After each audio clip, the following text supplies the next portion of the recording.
Okay, so now subsequent events can happen after year end, and then subsequent events can either affect the prior year or it could affect the second year, which is not the period under audit. So that first year is our audit period, and then the second year is after right now. This is our second year, 2010. This one is 2010. And so we are reviewing, this is a period in which subsequent events apply. And then there's a time between the audit report date and the date the client issues the financial statements.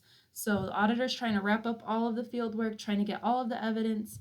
And so then we as an auditor will issue an audit report and give it to the client, and then the client will eventually issue their financial statements.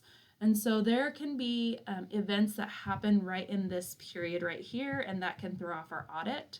So it's after the ending of the year, after the audit report date, but before the client issues financial statements. There can be subsequent events, such as a merger and acquisition, or some event that is highly material that will affect the company that the investor needs to know about.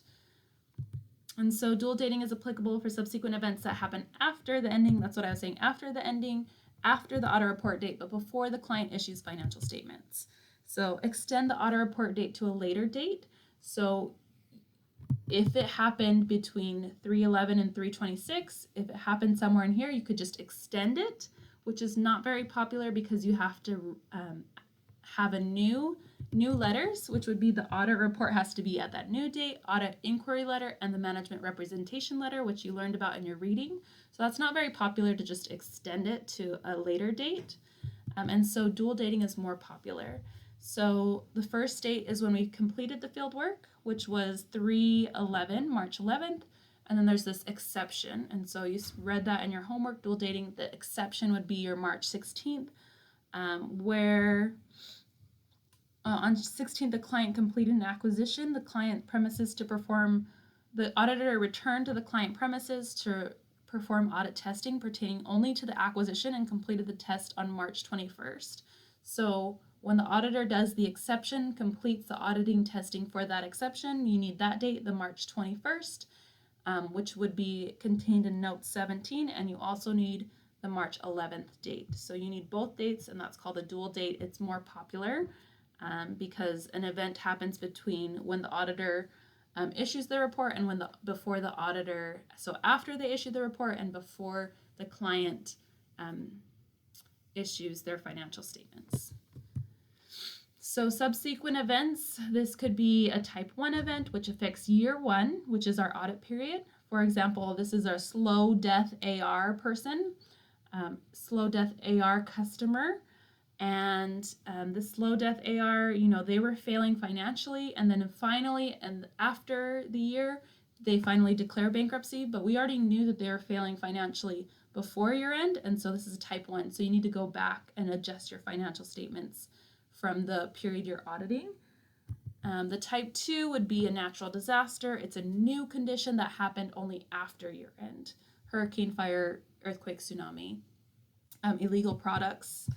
So type 1, like you did in your reading, have a direct effect, and type 2 do not have a direct effect. So you would just disclose those, and they would affect the next year's audit, the year 2's audit, not year 1, the one that we're auditing now.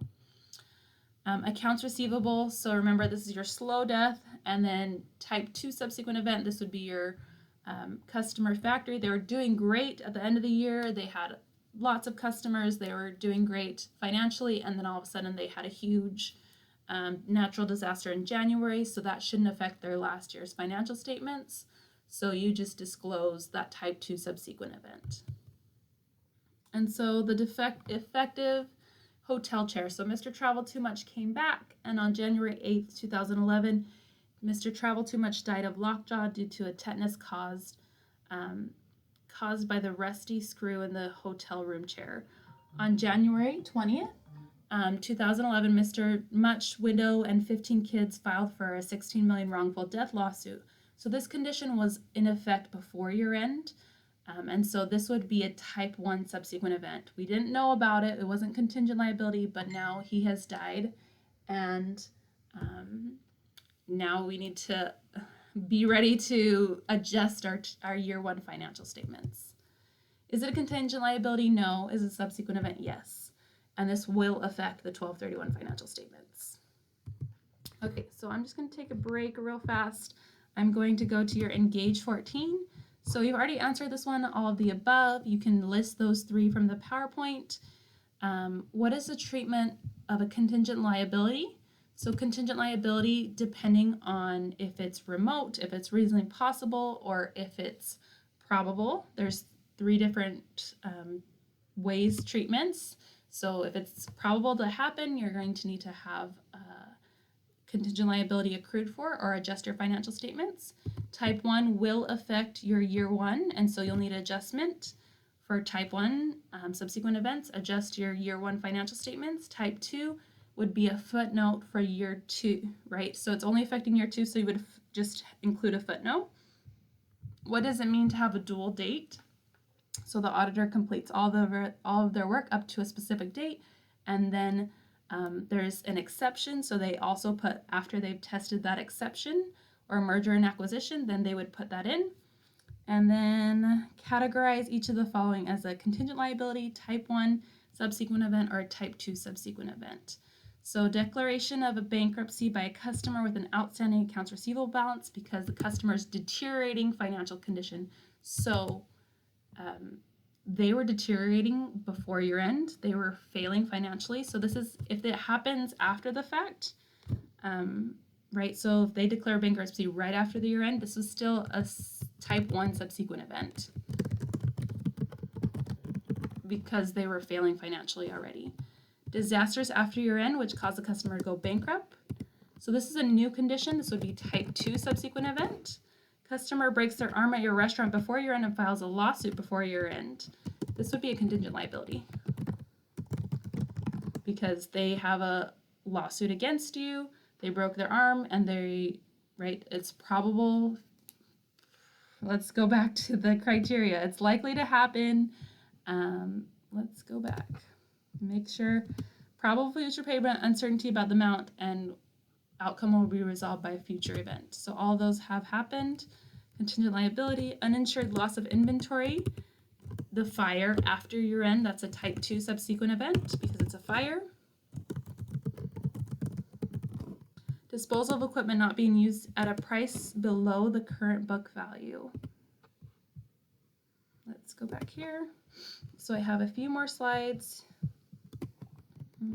Type 1, disposal of equipment not being used in operations at a price below the current book value. So that's your type 1.